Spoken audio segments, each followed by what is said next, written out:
வாங்க கொத்தரங்காய் வத்தல் குழம்பு எப்படி வைக்கிறதுன்னு பார்ப்போம். புளி ஊற போடையிலே இந்த கொத்தரங்காய் வத்தலையும் ஊற போட்டுறணும்.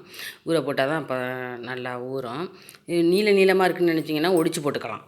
நான் இப்போ வந்து ரெண்டையும் ஊற போட்டுட்டு இப்போ வந்து பூண்டு, இதுக்கு தேவையான பூண்டு வெங்காயம்லாம் அரிஞ்சிட்டு வந்துடுவோம்.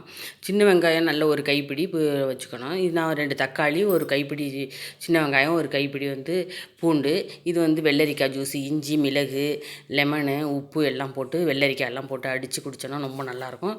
ரொம்ப நல்லது கூட, நல்லா பசி எடுக்கும். இப்போ வந்து நல்லெண்ணெய் கொஞ்சம் ஊற்றிக்கிங்க. இந்த வத்த குழம்புக்கு எப்போதுமே நல்லெண்ணெய் தான் ஊற்றணும்.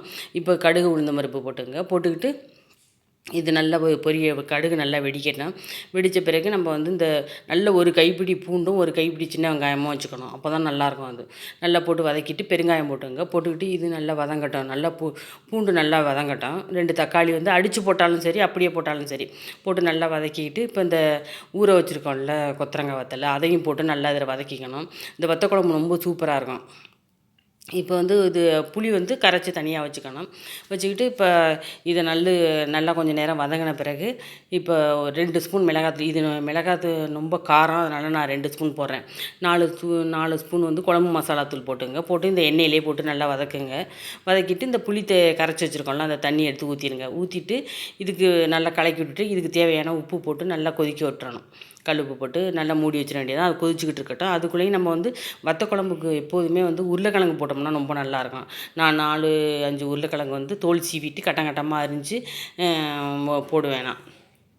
ரொம்ப நல்லாயிருக்கும். நம்ம டக்குன்னு எங்கேயாச்சும் போயிட்டு வந்தோம்னா வெஜிடபிள் இல்லை, மழை பெய்யுது அப்படின்னா நம்ம வந்து இது மாதிரியே நான் வத்த குழம்பு வச்சுருவேன். ரொம்ப நல்லாயிருக்கும்.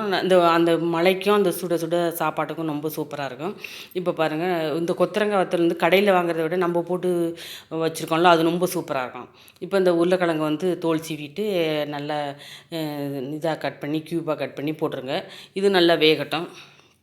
அப்படியே வெந்துக்கிட்டு இருக்கட்டும். நம்ம வந்து இதுக்கு வந்து தொட்டுக்கலாம் நான் பண்ண மாட்டேன். ஏதோ ஒரு அப்பளமோ ஒரு முட்டையோ வச்சுருவேன். நான் டக்குன்னு செய்கிறதுக்கு தான் நான் யூஸ் பண்ணிக்குவேன் வத்த குழம்பு எப்போதுமே.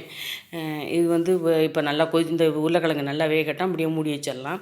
அது பாட்டுக்கு கொதிச்சுக்கிட்டு இருக்கட்டும்.